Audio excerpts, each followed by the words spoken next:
Assalamualaikum, selamat pagi semuanya. Perkenalkan, nama saya Yara Tunisa dari Prodi Komputerisasi Akuntansi Reguler Pagi. Oh ya, saya sangat senang bisa berbicara dengan semua orang hari ini tentang topik yang sangat penting, yaitu etika bisnis dan profesi. Saat kita berbicara tentang etika bisnis dan profesi, kita membahas mengenai bagaimana kita dapat menjalankan bisnis dan profesi kita dengan cara etis dan bertanggung jawab.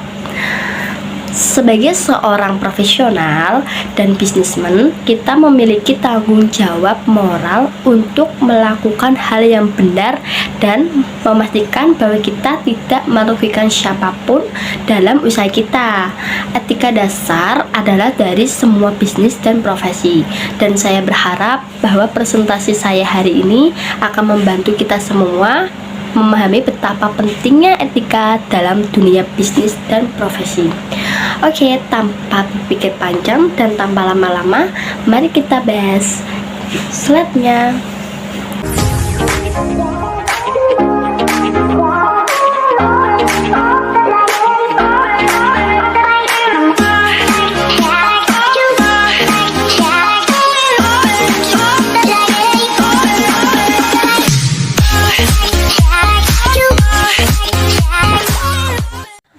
Oke, berikut adalah materi-materi yang akan kita bahas pada kesempatan kali ini. Ada 5 materi. Oke, materi pertama yang akan kita bahas yaitu mengenai etika bisnis dan profesi. Manfaat dari etika bisnis diantaranya yaitu kita bisa mengetahui sejarahnya, mengetahui asal-usul etika profesi, serta unsur-unsur atau faktor yang mempengaruhi munculnya etika profesi ini di bidang IT. Serta tidak lain yaitu tokoh-tokoh yang berperan memperdalam ekspro. Nah, di sisi lain, apakah Anda akan menaati etika profesi ini? Lanjut ya. Nah, berikut adalah isu-isu dari pokok yang ada di dalam etika bisnis dan profesi. Yang pertama yaitu kejahatan komputer. Yang kedua, cyber etis atau cyber religious. Dan selanjutnya, e-commerce, pelanggaran hak atas kekayaan intelektual serta tanggung jawab profesi itu sendiri. Nah, saat ini banyak sekali ya kejahatan-kejahatan yang bisa dilakukan hanya melalui internet saja. Ada hal yang perlu diketahui yaitu mengenai kejahatan komputer. Apakah pernah berpikir mengenai kejahatan komputer? Di antaranya salah satunya adalah carding. Carding ini sendiri adalah berbelanja menggunakan nomor dan identitas kartu kredit yang diperoleh secara ilegal. Biasanya dengan mencuri data internet. Jadi hati-hati dengan identitas kita, karena kita tidak tahu ada banyak kejahatan yang menurut kita sendiri sudah merasa aman, akan tetapi di luar sana ada kejahatan yang bisa mencuri data termasuk kartu kredit kita. Setelah itu pasti tidak asing dengan adanya hacking. Hacking yaitu kegiatan menerobos komputer atau disebut dengan hacker. Pasti tidak asing dengan yang namanya hacker kan. Nah, melakukan pencurian data yang sehingga mengakibatkan kebocoran privasi kita yang sama penting, sama halnya dengan cracking dan phishing. Cracking dan phishing itu bertujuan jahat. Bedanya dengan carder yaitu jika carder hanya mengintip kartu kredit, cracker ini mengintip simpanan para nasabah di berbagai bank dan sejenisnya untuk keuntungan mereka sendiri. Cukup relatif mengerikan ya, kegiatan yang tujuannya sangat tidak baik.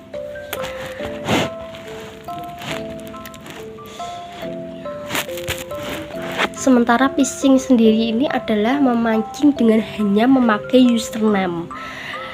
Tujuannya apa? Untuk berbelanja dengan kartu kredit milik si korbannya tersebut untuk keuntungan atau keperluan hidupnya ia sendiri. Oke, kita lanjut. Oke, materi selanjutnya yaitu mengenai pekerjaan, profesi, dan juga profesional. Pekerjaan sendiri itu bersifat praktis.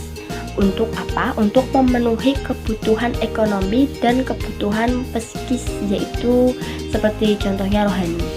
Contoh dari pekerjaan seperti petani, konten kreator, nelayan, selebgram, dan masih banyak lagi. Profesi merupakan bentuk dari pekerjaan yang mengharuskan pelakunya memiliki pengetahuan yang diperoleh dari pendidikan maupun keterampilannya.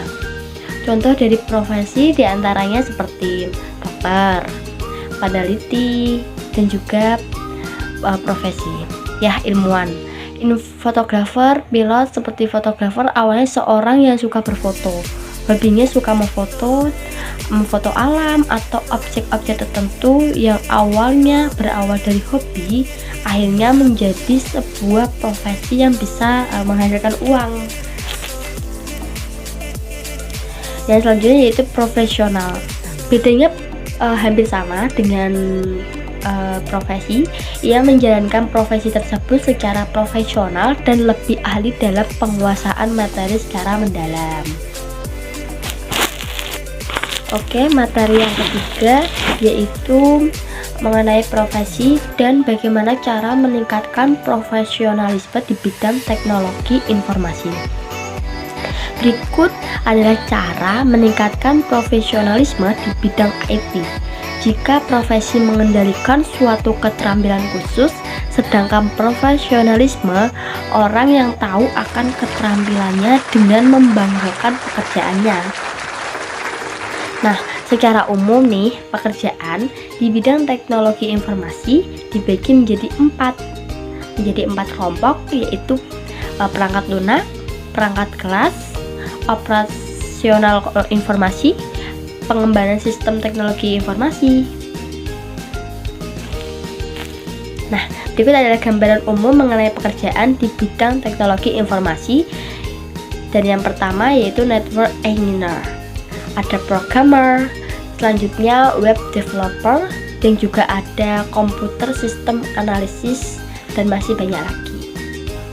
Oke, kita masuk ke materi yang keempat, yaitu materi mengenai organisasi profesi yang bertujuan untuk memenuhi tanggung jawab dengan standar profesionalisme tinggi sesuai dengan bidang untuk mencapai tingkat kerja yang lebih tinggi pula. Untuk mencapai tujuan tersebut dibutuhkannya 4 dasar yang harus dipenuhi untuk sebuah profesi yang harus dilakukan. Yang pertama yaitu kredibilitas. Kredibilitas bisa digambarkan seperti ini ya.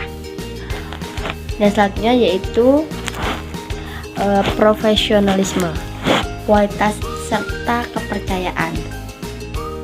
Nah, sedangkan apresiasi profesional adalah profesi yang menggunakan pendekatan organisasi dan sistematis untuk mengembangkan profesi ke satu arah profesi saja. Yang selanjutnya yaitu fungsi pokok organisasi profesi. Yang pertama adalah untuk mengatur keanggotaan organisasi, dan yang kedua membantu anggota untuk dapat terus memperbarui pengetahuan sesuai perkembangan teknologi, serta menentukan standarisasi pelaksanaan sertifikasi proses profesi dibagi anggotanya. Dan yang keempat yaitu dengan membuat kebijakan. Oke, materi yang terakhir yaitu kode etik. Kode yaitu tanda-tanda atau simbol yang berkata-kata, tulisan, atau benda. Sedangkan kode etik yaitu norma atau asas yang diterima oleh suatu kelompok di dalamnya. Kode etik adalah salah satu kewajiban untuk melaksanakan praktik etik, yaitu dengan cara aktif mengikuti perkembangan, dan selain itu ada sanksi pelanggarannya. Sanksinya adalah ada sanksi moral dan juga sanksi dikeluarkan dari organisasi. kewajiban untuk melaksanakan praktik etik itu sendiri, yaitu dengan mengikuti perkembangan. Nah, penyebab pelanggaran kode etik yang pertama karena adanya tidak paham atau tidak mengetahui kode etik, misalnya melaporkan teman sehingga bisa mencorek nama profesi dan juga bisa secara mengadu domba dan lain sebagainya, persaingan pekerjaan dan juga peraturan perundang-undangan.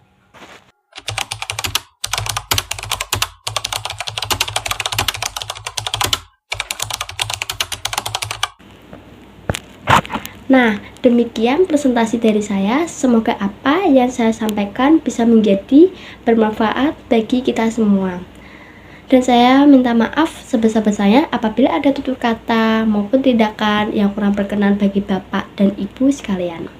Dengan ini presentasi hari ini saya tutup. Terima kasih atas perhatiannya. Wassalamualaikum warahmatullahi wabarakatuh.